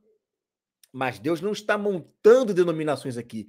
Deus ele está trazendo de volta a sua noiva lá para o primeiro século. E aí a gente olha no século XIX os dons espirituais, o pentecostalismo. O que aconteceu? Quem estuda ali, né, esse momento da história sabe que houve muita crítica a esse grupo de irmãos que Deus estava restaurando os dons espirituais ali. Língua de demônio. Até hoje o nego não acredita nisso. Fala que é língua de homem. O texto fala claramente que não fala homens. É isso que eu digo. Né? E fora as experiências empíricas que nós temos de diversos homens de Deus. É como se eu chegasse para esses homens de Deus e dissesse: ó, você está com problema mental por estar falando essas coisas aí. Porque em boca pequena esse é o papo. Né? Esse é o papo. Porque se não é isso, o que é? É criancice? É besteira? Claro que existem regras com relação ao falar em línguas. Você não pode sair falando no culto assim, à vontade, à lavantê. Não é assim. Né? Mas o falar, ele é bíblico. Ah, não, mas aí é francês. Aí é inglês. Pô, então tá bom. Então, se eu estou aqui orando, né? Aí eu começo a falar em francês, eu estou falando em espírito. É isso que a Bíblia está falando? É verdade isso? Então, se eu começo a orar em francês, aí o meu espírito ora bem só porque eu estou falando em francês. Então, se eu começar a falar em inglês, aí o meu espírito ora bem. Não, se eu orar em português, o meu espírito ora bem. Mas se eu orar em inglês, o meu espírito ora bem. Se eu orar em uma língua islâmica, um árabe, por exemplo, aí meu espírito ora bem. É isso que o apóstolo Paulo está dizendo. Que se eu falo espanhol, francês, japonês, eu fico cheio do espírito. Mas esse grupo de irmãos aqui, né, esse grupo de irmãos, eles defenderam a revelação que Deus deu para eles. E eles receberam as revelações do arrependimento e da salvação. O problema é que o grupo mais antigo não quis receber. Só que esse grupo pequeno cresceu. Né? E aí o que eu vou dizer? Que os assembleanos é tudo diabo? Que os assembleanos é tudo demônio? Eu não posso dizer isso. Então, o que alguns batistas fizeram, e não são todos? Não, você Deus Deus é o nosso pai e você é meu primo. Tipo, nós não somos irmãos, mas somos primos. Você percebe a divisão que acontece? Essa é a divisão que acontece. Hoje, isso já quebrou muito. Graças a Deus, a gente não vê muito isso. Mas, gente, uns 30 anos atrás, vocês iam ficar espantados. Como que era uma questão de briga mesmo. Né? Hoje, isso está quebrando um pouco. Por quê? Porque Deus está começando, né, a trazer mais entendimento da palavra. Mas você veja que Deus estava trabalhando com a igreja. trabalhando com a igreja, não é com grupos denominacionais. E aí, hoje, o que acontece? Por causa da internet, por causa da facilidade, por causa de muita renda financeira, a igreja passou a ser um instrumento também de negócio. Claro, não é generalizando, não são todos, tá? Mas são muitos que fazem do evangelho um comércio, que fazem, e Pedro já tinha falado sobre isso, tá? Farão comércio de vós, e fazem do evangelho um instrumento para usar de política, seja para um crescimento maçônico, esquerdista, não importa. A igreja hoje se tornou, não todas, sempre assim, tá, gente? Sempre assim, não todas, mas um instrumento para poder completar os seus interesses. Trazer movimentos de nova era, trazer pregadores que vêm aliviar o seu ego, teologia da prosperidade, e por aí vai. E por aí vai. Né? Só que nesse ínterim, o que Deus está trazendo? Apocalipse 14:6. Vi outro anjo voando pelo meio do céu, tendo o evangelho eterno. O que é o evangelho? Boas novas. E quando que esse evangelho, essas boas novas vieram? Na eternidade. Evangelho eterno, para pregar aos que se assentam sobre a terra e a cada nação, e tribo, língua e povo. Claro que anjo não prega a palavra, mas nós sabemos que nós vamos estar reformulando, ou melhor dizendo, restaurando, reformular não, reformar é você pegar uma parede e tacar cimento em cima e o que está lá no fundo esquece. Isso é reformar. Restaurar não. É você pegar a parede e trazer de volta todo o desenho, todo o aparato que estava ali na parede. Isso é restaurar. O que nós vamos fazer não é reformar, pegar um cimento e jogar por cima. Nós vamos restaurar, pegar as raízes e trazê-la de volta. É isso que nós vamos fazer. E é por isso que esse evangelho ele é eterno, porque ele vai remontar ao período da eternidade lá atrás. A gente vai ver isso na próxima aula, na de quinta-feira. E esse evangelho eterno vai ser pregado, que é o que Jesus falou. Né? Que este evangelho, ou seja, o mesmo evangelho que eu prego hoje, será pregado lá no tempo do fim. Que evangelho eterno é esse? As boas novas do reino de Deus. O reino de Deus está chegando. E a única forma de purificar a igreja é através, né, dessa palavra. Veja aqui, purificação da igreja pela palavra e seu propósito. A pregação do evangelho do reino purifica a igreja, levando a sua maturidade. Efésios 5, 26 e 27. Para que a santificasse, tendo-a purificado por meio da lavagem de água pela palavra, para apresentar a si mesmo igreja gloriosa, sem mácula, nem ruga, nem coisa semelhante, porém santa e sem defeito. Então você veja que o que purifica a igreja é a lavagem da água pela palavra. Agora, essa palavra não pode estar com engano, essa palavra não pode estar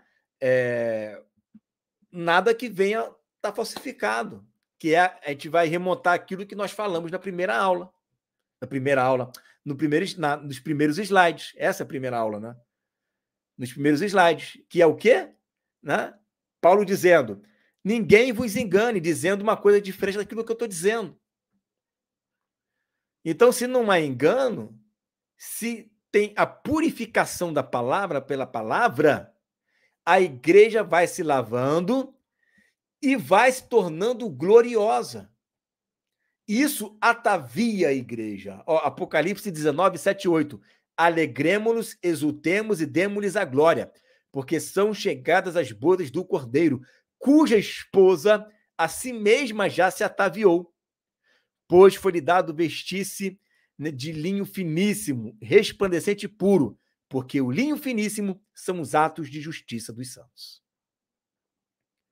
Então você veja que se você quiser se ataviar, você tem que se purificar pela palavra. Só que a purificação da palavra se dá pela uma água pura. Então a igreja precisa sim de restauração. Precisa ser restaurada.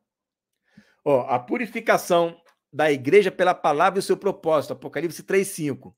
O vencedor será assim vestido de vestiduras brancas, e de modo nenhum apagarei o seu nome do livro da vida. Pelo contrário, confessarei o seu nome diante de meu Pai e diante dos seus anjos. Ah, você quer ser vestido, né, de vestes brancas? Ele vai vestir você. Mas você precisa estar ataviado. Essas vestes brancas, elas são resplandecentes, finas, puras e têm a ver com atos de justiça. Prática de vida. E passa por aqui, ó. Porque é a renovação do entendimento. Você precisa primeiro renovar o seu entendimento. Renovou o entendimento? Agora você está apto, né, a galgar caminhos mais sólidos. Então, renove o entendimento. Né? Como que eu vou ser uma pessoa racional? Renovando o entendimento. Renova o entendimento. Um culto racional, um culto bíblico. Né? Se encha da palavra de Deus. Jesus só voltará no momento da restauração de todas as coisas. Atos 3:21. A qual é necessário que o céu receba até aos tempos da restauração de todas as coisas, de que Deus falou por boca dos seus santos profetas desde a antiguidade. Agora, olha que interessante. Olha só. É necessário que o céu receba ou que o céu contenha. Receba quem? Jesus. Mantenha Jesus lá. É necessário que Jesus fique no céu. É isso que ele está dizendo. É necessário que Jesus fique no céu. Fique lá. Até quando? Até os tempos da restauração de todas as coisas. E quando é o tempo da restauração de todas as coisas? Vamos ver? Ó, Malaquias 4, 5, 6. Eis que eu vos enviarei o profeta Elias, antes que venha o grande e terrível dia do Senhor. Ele converterá o coração dos pais aos filhos e o coração dos filhos aos seus pais, para que eu não venha e fira a terra com maldição. Então veja o seguinte, texto de Malaquias, Mateus capítulo 16 e 17. Os discípulos chegam para Jesus e perguntam, Senhor, por que os escribas, né, os fariseus, eles dizem que é necessário que venha primeiro Elias? Vai acompanhando comigo. Jesus fala assim, olha, de fato, Elias virá e restaurará todas as coisas, que é o que está aí. Né? Eis que enviarei o profeta Elias antes que venha o grande e terrível dia do Senhor, e ele converterá o coração dos pais aos filhos. Essa conversão é a restauração. A conversão é a restauração. E ele vai converter, e ele vai restaurar todas as coisas. Então você tem um texto de Mateus, você tem um texto de Malaquias, e você tem um texto de Atos. Vá somando comigo. Então Elias virá e restaurará. A restauração tem a ver com conversão. Tem a ver com restauração do quê, gente? Coração é igreja. Tá pegando aí? Tá pegando aí? Tem a ver com igreja, coração, dos pais aos filhos, dos filhos aos pais. Quem são os nossos pais, irmãos? A gente vai ter a aula ali das duas casas de Israel. Quem são os nossos pais? Nós que fomos enxertados na oliveira. Nós vamos falar do reino para eles e eles também vão nos ensinar. Haverá um casamento ali, ó, uma unidade entre judeus e gentios. Restaurar todas as coisas que têm a ver com a igreja. Tem a ver com a igreja.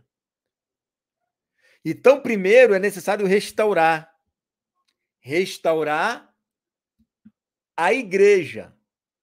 A igreja primeiro precisa ser restaurada. Ah, vamos restaurar o mundo. Como é que vai restaurar o mundo? A igreja nem está restaurada. Tudo começa pela igreja, gente. O juízo começa pela igreja, a restauração começa pela igreja. Tudo começa pela igreja. A igreja é o que mantém vivo o mundo, né? É que mantém vivo tudo. Então, tudo começa por nós. Nós é que somos o termômetro desse mundo. Nós é que somos o que ilumina o mundo e nós é que somos o que preservamos o mundo com sal. Sem a igreja, o mundo já era. Então, tudo depende da igreja. Então, vai restaurar a igreja por meio de judeus e gentios ali, ó, abraçadinhos, os dois juntos. Um ensinando ao outro, convertendo o coração do outro. Ah, eu não gosto de festas. Isso é a coisa de judaizante. Você não gosta de festas? Você não vai comemorar a festa do tabernáculo? Lá no Reino Milenar, Zacarias 14? Tem que converter o coração dos pais aos filhos. Né? Tem que haver essa conversão. Né? E aí, olha aí, o profeta Elias não está atrelado a uma pessoa. E eu te respondo isso muito facilmente, irmão. Eu estava meditando nisso esses dias. Esses dias eu estava meditando nisso. Por que esse profeta Elias não pode ser uma única pessoa? Primeiro, por quê? Porque isso seria dar muita honra a uma pessoa só. Uma glória, um camarada restaurar a igreja, meu irmão. Tá doido? Né? Tá de brincadeira? Então, não. Mas isso tem a ver, né, a todo o corpo de Cristo. A todo o corpo de Cristo. É a mesma unção que estava sobre João Batista, que Jesus falou que estava nele, e que iria, né, lá no final, vir novamente para restaurar todas as coisas. Todas as coisas. Então, essa mesma unção profética de restauração, de força, de garra, de determinação, de poder que estava em João Batista, pega o contexto, né, de João Batista e você vai ver que ele estava num período de apostasia. Pô, tinha 2 sumos sacerdotes na época dele. Já se viu isso. Pega o contexto dele e você vai ver qual era o momento, né, em que João Batista estava atuando, qual era o momento em que Elias estava atuando e qual é o momento em que a igreja estará atuando. E tanto João Batista como nós vamos preparar o caminho do Senhor. E essa preparação traz Jesus de volta e acontece Daniel 7:27, ó. O reino e o domínio e a majestade dos reinos, debaixo de todo o céu, serão dados ao povo dos santos do Altíssimo. O seu reino será reino eterno e todos os domínios o servirão e lhe obedecerão. Aí é a igreja já reinando. Mas o que é o reino? O que é reinar? Você precisa entender o que é isso. Quem é que vai estar anunciando o reino? A pregação de Elias vai estar anunciando o reino. Porque qual foi a pregação da unção de Elias e João Batista? Arrependei-vos, porque está próximo o reino de Deus. Eis aí o Cordeiro que vem vindo para tirar o pecado do mundo. Então, essa era a pregação. E nós vamos fazer isso. Esta unção que estava, né, sobre João Batista, que Jesus disse que viria de novo, lá no final, não estará apenas sobre uma pessoa, mas estará sobre toda a igreja. Toda a igreja, claro, os que perseverarem, né? Os que não amarem a sua vida até a morte. sobre esses, certo? Gente, deu 1h40 aqui de live, né? Alguém tem alguma pergunta? Alguém tem alguma questão para poder fazer aí? Aproveite agora.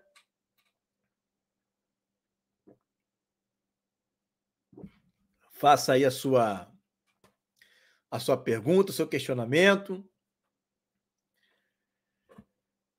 Gostaram da aula? A gente está com 100 pessoas agora assistindo a aula, tá? 100 pessoas.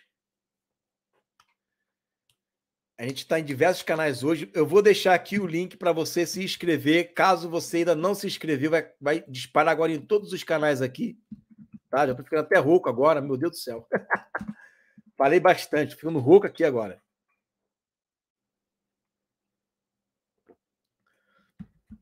Vou disparar aqui o link, né? Aí você entra no link e faz a sua inscrição, porque essa apostila que eu disponibilizei ali para vocês, né, da Patrística, vai ser colocado lá, tá? Vai ser colocado lá. Alguém tem alguma pergunta? Por favor, me explique essa questão dos pais. Os pais aos filhos e filhos aos pais, a judeus e gentios. Os mais velhos e os mais novos. Judeus, os pais. Os filhos, gentios. Ambos vão estar convergindo em ajudar um ao outro. São as duas casas de Israel ali. Tá? São as duas casas de Israel. Não é... Eu me lembro que antigamente a gente ouvia assim, né? Deus vai enviar o profeta Elias, e aí o papai vai converter o coração do filhinho, e o filho vai conhecer o coração do papai. O texto está falando outra coisa, cara. Não está falando nada disso. Jesus usou esse texto para arremeter ao final. Né? Usou esse texto para falar lá do tempo do fim lá. Não tem nada a ver com conversão de pregação da palavra, né? Para o pai que quer converter o filho, para o filho que quer converter o pai. A ideia não é essa. Né? O texto está falando de restauração de todas as coisas. Né? Ó, aqui está o link. Você que não se inscreveu ainda, né? Se inscreva aí nesse link. Tá? A nossa próxima aula será na terça-feira, certo? E aí você vai... eu não sei se o Pedro vai querer que passe aqui no canal dele ou não, né? A proposta foi só para passar nessa aula inaugural, mas nós vamos estar no nosso canal passando, tá? Essa aula, e a aula... Todas as aulas estarão lá no canal Venha Teu Reino, certo? Todas as aulas estarão passando lá, a gente vai passar com força todas as aulas, tá? Eu falei terça-feira, Miguel, então é quinta-feira, tá? Quinta-feira que vem, mesmo horário, tá? 19 horas, tá? Vamos estar aqui de novo falando sobre o reino de Deus, e agora a gente vai estar focado na Bíblia mesmo. A primeira aula é a história da igreja. Tem que falar sobre a história da igreja, não tem jeito, gente, não tem por onde correr. Né? Porque se eu chegar aqui e só falar as coisas, né? Aí, o que vai dizer? Ah, não, meu irmão, cada um tem sua visão. Então eu já me armo, já falo, não, cada um tem sua visão, não. Olha aqui, ó, história é assim, assim, assim, assim, assado. Para a pessoa não ter para onde correr. Ela não ter para onde correr. Você tem a sua dúvida, você pode fazer, tá? Não saia com a sua dúvida, tipo, pô, não entendi nada que ele falou, vou sair daqui. Se fizer isso, não vai adiantar nada, tá? Então, pergunta, tá lá no grupo do WhatsApp? Pergunta lá, né? Porque... E aí você vai sanar suas dúvidas. Irmão, qual a diferença entre dons e títulos? Será que preciso me identificar como um título ou simplesmente irmão? Deus abençoe em tudo. Eu já até respondi isso daí lá, não sei se foi você que fez a minha pergunta, né, irmão? Eu respondi isso lá no Instagram hoje, tá? Tá lá no Instagram, lá no Igor Guerreiro, lá. Né? E na Bíblia... Aliás, na Bíblia não, vamos lá. As pessoas, elas atrelam a questão do título, né, à chefia. Título, chefia. Eu sou chefe, eu sou o dono, eu sou aquele que está ali, né, no comando de tudo, e você, ó, me obedeça. Cala a boca, me obedeça. Né? Isso aí é um título. O que é dom na Bíblia? Dom é algo que Deus te dá. Né? Só que dons também acaba levando hierarquia. Então, por exemplo, Jesus falou, ó, nenhum discípulo é superior ao seu mestre. Ele pode ser até semelhante, mas ele não tem a autoridade que o mestre dele tem. Mestre não é dom? Então, existem, né, dons hierárquicos na Bíblia. Certo? Então, às vezes, a pessoa, ela acha, né, não é o teu caso, nunca conversei com você sobre isso, mas tem pessoas que acham que pastor não é título, pastor é dom. Então, pastor não tem autoridade sobre mim. Está errado. Pastor não é título mesmo, pastor é dom. E o pastor tem autoridade sim. Depois leia 1 Coríntios capítulo 12, versículo 28, vai dizer, primeiro profeta, segundo apóstolos, terceiro mestres, mestre está atrelado ali a pastores. Paulo fala em Atos, né, que Deus determinou bispos para pastorear o seu rebanho, né, as ovelhas, certo? Então, às vezes, as pessoas, elas não querem se submeter à autoridade, porque se submeter à autoridade é uma coisa que você vai ter que abaixar a cabeça, né? E ninguém quer abaixar a cabeça para gente que você não confia, né? Mas isso aí é algo que a Bíblia ela fala claramente sobre autoridade, sobre submissão, obedecer aos vossos guias. Quem é o guia? É o que orienta, é o que está ali de frente, né? Então não existe, né, na Bíblia um reino sem hierarquia. A hierarquia ela existe e sempre vai haver hierarquia. Tá em tudo, né? No reino de Deus tem hierarquia, tudo existe hierarquia entre anjos, arcanjos, querubins, serafins, anjos, potestades, tronos, poderes. Existe hierarquia no meio dos anjos. Na família tem hierarquia. O pai, a mãe, os filhos. Em todo lugar tem hierarquia. Aí chega na igreja, não, aqui não tem hierarquia. Tem hierarquia, sim. Tem hierarquia. E no momento em que Deus derrama daquele dom para aquela pessoa, aquela pessoa tem um dom de autoridade no corpo de Cristo. Tem um dom hierárquico. Agora, se é um título comprado, conquistado, né, na força do braço, sou contra isso. Passado de pai para filho, né? O meu avô é pastor, eu sou pastor, meu filho vai ser pastor porque a gente foi pastor. Não, aí tá errado. Né? É dom. Dom é Deus que está dando, não é um homem quem dá. Título é o homem que dá. Deus é dom, é Deus quem dá. Se essa fosse uma definição melhor para ser colocado aqui, né? Título, outro que o irmão colocou aqui, né? Cargo, né? Título, cargo, é Deus quem dá, é o homem quem dá. O homem chega lá e coloca, né? Dom é Deus quem dá, mas esse dom tem autoridade, sim. Claro que tem. Né? O apóstolo é um dom ou não é um dom? Né? O apóstolo é um dom. Está lá, em Coríntios, dom. Que Deus deu para os 2 apóstolos. Eles tinham autoridade na igreja? Tinham. Porque é título apostólico? Não, é um dom apostólico. Né? Esse dom apostólico arremeteu a eles a terem autoridade. É só se submeter, né? A verdade ali, né? Agora, se alguém usa ilegitimamente esse dom para o seu próprio ventre, né? Para se completar, para ganância, aí sim. Aí, no caso, né, tá errado. A pessoa não precisa nem de título. Basta ter o dom e usar o dom ilegitimamente. E seja para profeta, seja para mestre, seja para evangelista, né? Para qualquer outra coisa. Qualquer outro dom, né? Você acha o quê? Que tem gente que usa dom de profeta para... Veja aí nas últimas eleições o que teve de gente aí falando um monte de coisa que não aconteceu.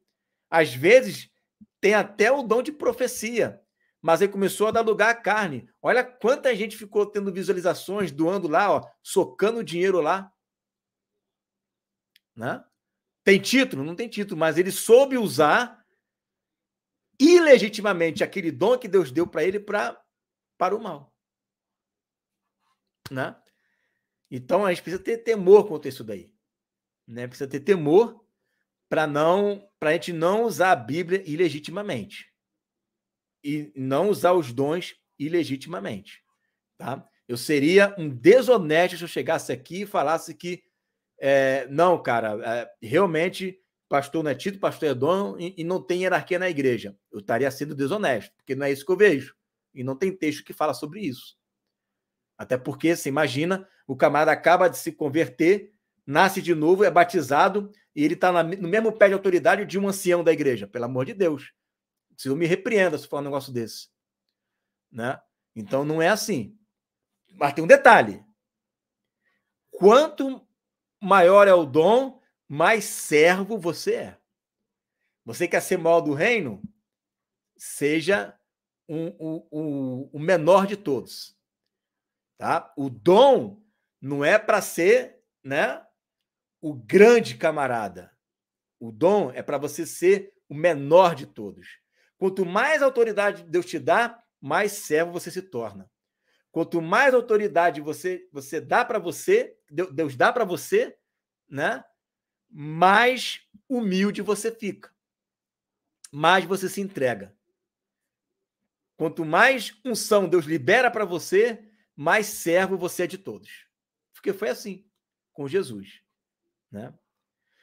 Fátima está perguntando: haverá salvação no milênio? Fátima, assim, eu vou te dizer secamente, tá? Seco. Haverá. Mas qual é a explicação para isso e os textos para isso? Você vai ver nesse seminário que a gente vai falar sobre isso. Tá bom? Então, gente, fechou, tá? Vamos orar para a gente estar finalizando aqui. Quinta-feira nós temos a nossa próxima aula, amém? Vamos orar? Senhor, meu Deus e meu Pai, muito obrigado por esse momento, muito obrigado por essa oportunidade. Agradeço a Ti, Senhor, por mais esse dia. Senhor, que os irmãos que estão aqui, eles possam, de fato, Senhor, estarem concluindo esse seminário, Senhor. Comece e não pare. Comece e não termine no meio. Começa e não desista, né, na metade. Não, Senhor. Que comece e finalize. Que tenha um coração realmente voltado para terminar aquilo que começaram, Senhor. Muito obrigado por tudo. Abençoa a cada um que está aqui, em nome de Jesus. Amém. Não se esqueça, gente, de estarem entrando lá no link que eu mandei para vocês aqui, tá aí o link, né? Para vocês estarem se inscrevendo, tá na descrição do vídeo o link. Entra lá, dá o like aí, curta, você que se esqueceu de curtir. Tem gente que entra, se empolga, se emociona, mas não dá o like. Dá o like aí, tá bom? Compartilha. E quinta-feira que vem vamos estar na nossa segunda aula. Amém? Fique com essa palavra em nome de Jesus.